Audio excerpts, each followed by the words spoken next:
ஒரு சிறிய கிராமத்தில் கோவில் மற்றும் தேவாலயம் ஒன்று அருகருகே அமைந்திருந்தது. ஒரு கிறிஸ்துமஸ் இரவில் தேவாலயத்தில் பெரிய விழா ஏற்பாடு செய்யப்பட்டு கொண்டிருந்தது. ஒளிகளை அழகாக அலங்கரித்தனர். ஆனால் மைய வேதிக்கில் இருந்த பெரிய விளக்கு எரியாமல் போனது. ஆசாரியர் கவலையுடன் சொன்னார், இந்த விளக்கை எரியவில்லை என்றால் ஞானிகளுக்கு வழிகாட்டிய நட்சத்திரத்தை எப்படி போற்றுவோம்?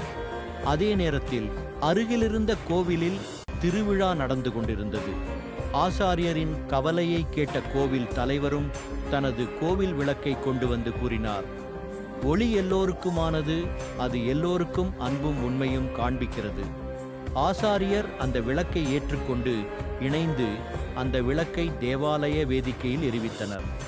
கிராம மக்கள், இந்துக்களும் கிறிஸ்தவர்களும் ஒருமித்து அந்த விளக்கை நட்சத்திரத்தின் கீழ் பிரகாசமாக எரிவதை பார்த்து மகிழ்ந்தனர். அந்த நாளிலிருந்து கோவில் மற்றும் தேவாலயம் 2 பெருவிழாக்களில் தங்களுடைய விளக்குகளை பகிர்ந்து ஒற்றுமையும் அன்பும் பரப்பத் தொடங்கின.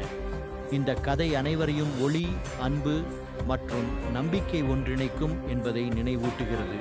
நாம் எந்த வழியில் சென்றாலும்